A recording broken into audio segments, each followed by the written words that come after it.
कि शिक्षा वो शेरनी के दूध है जो पिएगा वो दहाड़ेगा। लेकिन प्रश्न उठता है कि वो दूध मिलेगा कहाँ?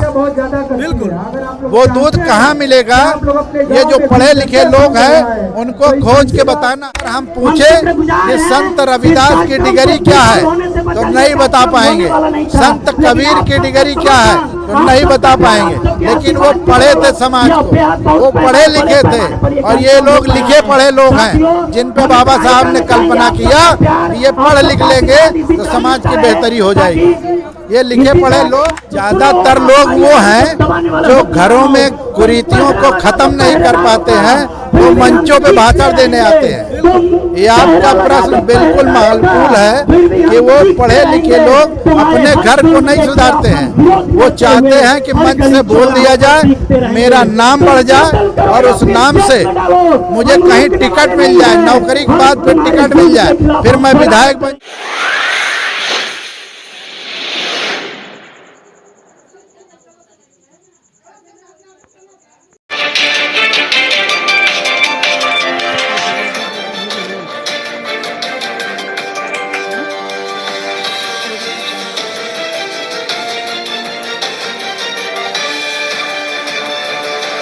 आप देख रहे हैं विवाद मीडिया वीपी न्यूज। मैं हूं सुरेश सागर। जैसे कि मैं बता दूं कि मैं अभी उपस्थित हूं कानसर में, और यहाँ पर जो है कि अशोक सम्राट विजयदशमी पूरे धूमधाम से मनाया जा रहा है। लेकिन देखा जाए तो पूरे बिहार जो है कि दशहरा, दुर्गा पूजा बड़े धूमधाम से मना रहा है। ये दोनों यहाँ पर जो है कि देखा जाए, आइए हमारे साथ जुड़ रहे हैं और इनसे हम सवाल करेंगे, कुछ बातचीत होगी और तीखा सवाल भी होगा। सबसे पहले स्वागत है आपका। धन्यवाद सर, परिचय। मेरा नाम भवननाथ पासवान है। मैं डॉक्टर अम्बेडकर राष्ट्रीय एकता मंच का राष्ट्रीय अध्यक्ष हूँ। आज विजयदशमी पर हम यहाँ आए हुए हैं कटसर में। मैं लखनऊ से चल के यहाँ आया हूँ, जो कि आज धम्म सभा लगी है, उसके आगे बढ़ाने के लिए हम यहाँ मौजूद हैं और अपनी बात मंच के माध्यम से समाज तक पहुंचाने का काम करें। सर, हमारा जो समाज जो है कि सदियों से गुलाम है और आज भी गुलामी के जंजीरों में जकड़ा हुआ है, वो कैसे बाहर निकल पाएगा? देखिए, जो पढ़े लिखे समाज के लोग हैं उनके जिम्मेदारी थी कि वो समाज में, गांव में एक एक लोगों से बातचीत करके उसको शिक्षा की दिशा में ले जाना है। दूसरा, उसको अपने संत महापुरुषों के इतिहास को बताना है। मंचों पे तो वो कहता है कि शिक्षा वो शेरनी के दूध है जो पिएगा वो दहाड़ेगा। लेकिन प्रश्न उठता है कि वो दूध मिलेगा कहाँ? बिल्कुल, वो दूध कहाँ मिलेगा? ये जो पढ़े लिखे लोग हैं उनको खोज के बताना है कि ये जो शिक्षा है वो संत रविदास के विचारों में है, संत गाडगे के विचारों में है, संत कबीर के विचारों में है, अपने महापुरुषों बाबा साहब डॉक्टर अम्बेडकर के विचारों में है, तथागत बुद्ध के विचारों में है। जब तक विचारधाराओं से नहीं जुड़ेगा तब तक वो दहाड़ नहीं पाएगा।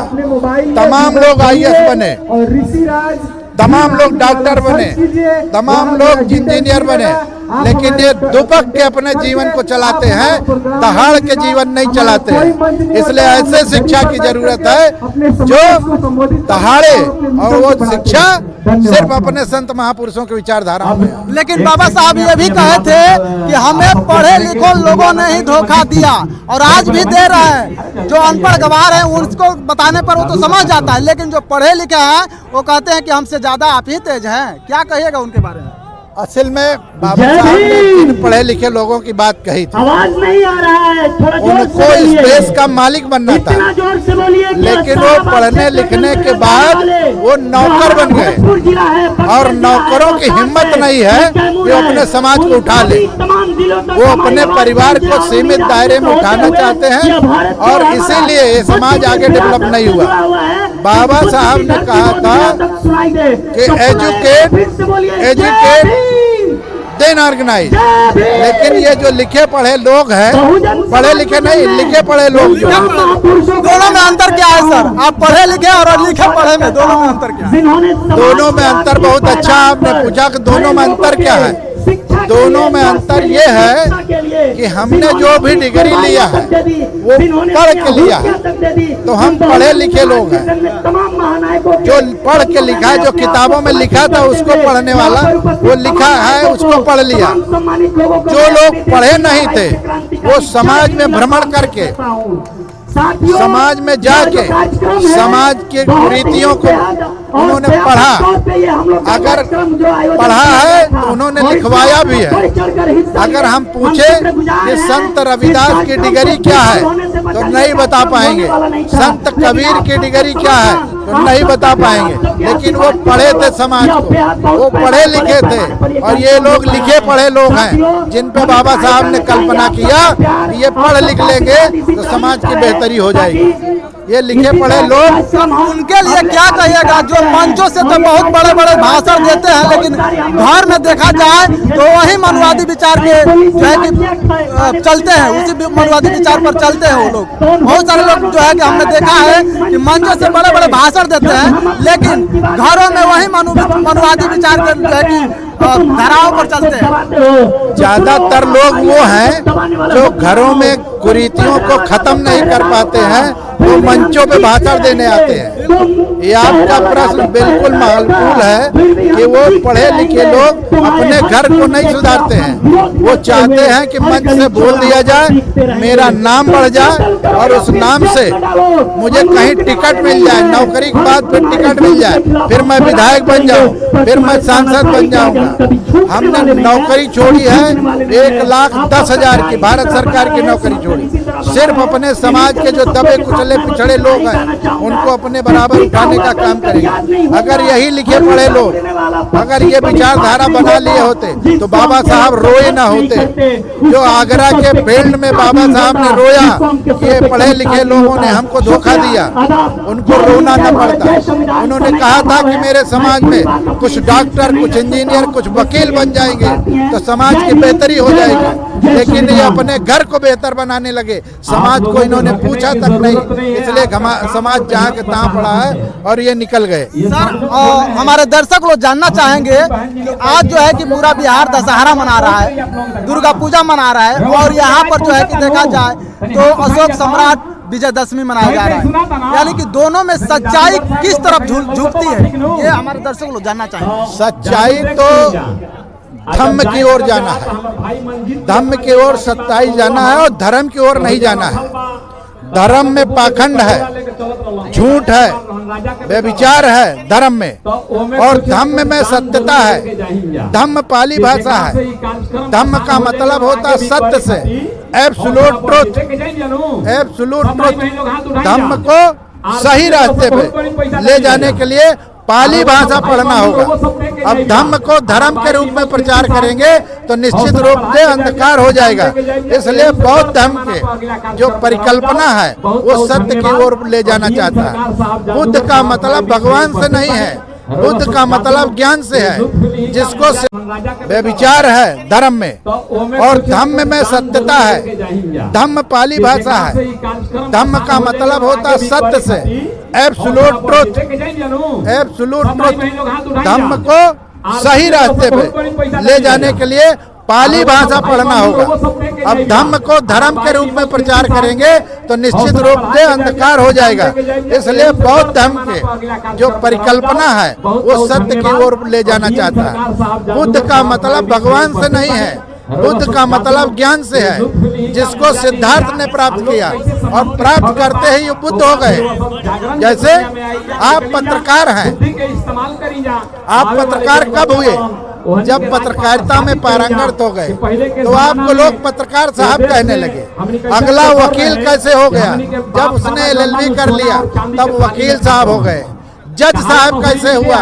जब उसने क्वालिफाई किया तब जज साहब हो गए। सर, मेरा सवाल रहेगा कि उनके लिए क्या कहिएगा जो समाज जानकर भी गलतियां करते रहते हैं, जानते हैं कि हमें बुद्ध की ओर चलना है, फिर भी वो जो है कि मनुवादियों को बहकावे में चले जाते हैं और उनको सिखाते सिखाते हमारा समाज भी जो है कि अभी तक सिखाते रहा, लेकिन वो समझ नहीं पा रहे हैं। देखिए वो समझ जाएगा, लेकिन आप जब समझ में ना आए तो आप एक कदम आगे बढ़ जाइए और उससे बता दीजिए कि ये तुम्हारा भाई नहीं है, ये तुम्हारी बिरादरी का नहीं है। एक तरफ आप धर्म की बात करते हो, दूसरी तरफ जाति की बात करते हो। जब आप जाति भी मानोगे इसका मतलब मनुवाद भी मानते हो, एक तरफ धम्म मानोगे तो इसका मतलब आप बुद्ध को मानते हो। तो आपको पलड़ा साफ कर देना है। बुद्ध का दर्शन को एक तरफ रखना है और धर्म को एक तरफ रखना है। जब तक आप धर्म धम्म के अंतर नहीं समझा पाएंगे, आपकी बात कोई मानने वाला तैयार नहीं है। हमारे लोगों ने बाबा साहब को जो शिक्षित बनो, संगठित हो, संघर्ष करो के नारा 70 वर्षों में वही रखते हैं।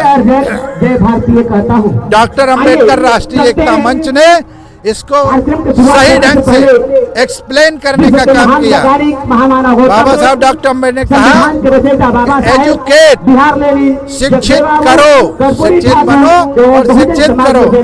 एजुटेट, आंदोलित करो, आंदोलन करो और फिर इसको जो है ऑर्गेनाइज करो। क्यों? क्योंकि जो तुम अचीव कर चुके हो, जो तुम पा चुके हो, इकट्ठा करके बता दो। लेकिन गलत रास्ते पे ले जाके कहा कि शिक्षित बन जाओ, नौकर बन जाओ, फिर संगठित हो जाओ, फिर बल्ला में बंदूक लेके लड़ो। किससे लड़ोगे? अपने से लड़ना होगा, कुरीतियों से लड़ना होगा, अपने अंदर की बुराइयों से लड़ना होगा। विरत रहने की बात को व्रत रहने कह दिया, लोग व्रत रहने लगे। इस तरह से आपको उनको समझाना होगा। जो गलत, जो लिखे पढ़े लोग मंचों पर बोल रहे हैं, उनकी बात को तौलना पड़ेगा और तौल के सत्यता को एक तरफ रखना होगा, असत्य को एक तरफ रखना होगा। जो सत्य होगा वो भले धीरे धीरे बढ़ेगा, लेकिन तेजी से बढ़ेगा। एक दिन भारत बुद्धमय बनेगा। क्या कहिएगा? आज जो है विजयदशमी है, अशोक सम्राट विजयदशमी है, लेकिन बहुत सारे लोग इस मंच से अशोक सम्राट को के बारे में कुछ नहीं बताए, बाबा साहब के बारे में ज्यादा बताए और ज्योतिराव फूले के बारे में ज्यादातर बताए, लेकिन अशोक सम्राट के और बुद्ध जी के बारे में बहुत कम बताया गया। क्या कहिएगा उस पर? देखिए, जिनको जिस विषय पर ज्ञान है, अगर मैथ के टीचर से संस्कृत पढ़वाने लगोगे तो वो संस्कृत नहीं बोल पाएगा।